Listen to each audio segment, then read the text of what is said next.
AC branch is going to share his thoughts with us, and then after Prafull Das will be requesting Dr. Ashish Tur from our LA branch. She also will be coming forward and share her thoughts with us.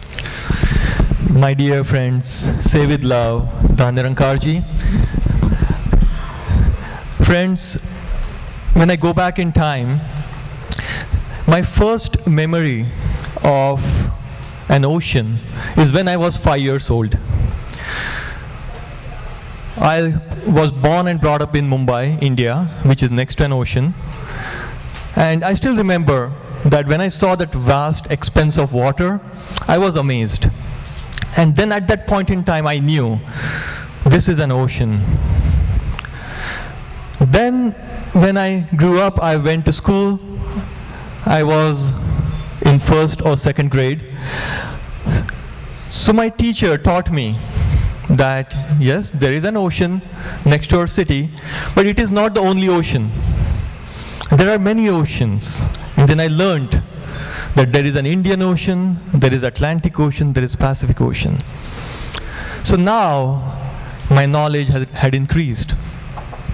I knew now there are many oceans, not just one.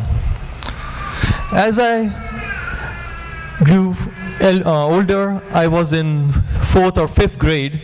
My geography teacher, she came inside the classroom with a globe. And as I was looking at the globe, one thing struck me, that although there are different oceans, I could see the name of Atlantic Ocean, Pacific Ocean, but what I saw on the globe was they are all single unit of water. They are all connected. The names are only the virtual differences that we have created, but there is only one single ocean. And that was kind of an aha moment for me. So as you can see, my journey was when I was a very small kid, I had no idea, no ocean. Then I knew there is one ocean.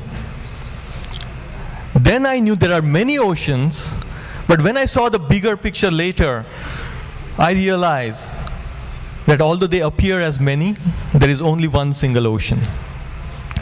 So that is the bigger picture that we need to see when we are in our spiritual pursuits.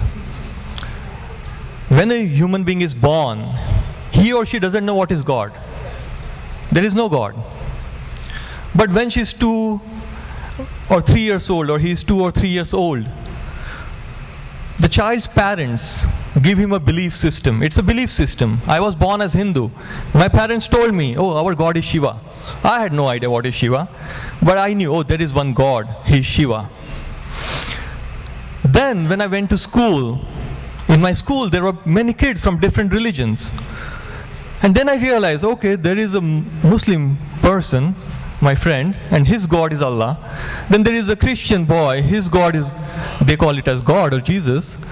And there is Vaheguru. So there are different gods. So my knowledge had increased. So from one God, now I knew that every person has different gods. But unfortunately what happens is, for most of us, the growth stops there. We have this belief system, we have this knowledge, but it stops there. Very few realized saints are there. A speaker before quoted Rumi, a Sufi saint. So in one of his poems he says, I was on the lip of insanity, looking for a reason, knocking on the door. The door opened, I was knocking from inside. What he's trying to say? We knock different doors. All the belief systems, these are different doors. I'll knock the door of Hinduism or Sikhism or Islam. What I want is the door should open and answer my questions. But when a truly realized saint, for him the door opens, he realizes that these doors are just an illusion. He was always inside. And once you know this truth, then you know that there is only a single reality. In Hinduism, there is a quote, Ekam Sata Vipra Bahuda Vadanti. There is only one God, we call it with different names. To realize that, to have that spiritual knowledge, that is the purpose of this human life. And to see that bigger picture, we need a master, a spiritual master, who can take us there. And since once we realize this, once we know there is a single reality, and whatever forms we see is just a reflection of the same reality, then feeling of oneness comes into our lives. Then I see that me and you are one. And when I see that you and me are one, then of course I'm not going to hurt you. The feeling of compassion, love, then automatically it's going to be there. So saints, this is the message. And today we see that the word is being used as universal intelligence. So as I said before, so these are different words. We can call it with different names. Even the quantum physics calls it as a quantum field. We can use any names. If I'm a scientist, I might use that name. Doesn't matter. But the experience is the same. And the spiritual master helps us to get that experience. Thank you.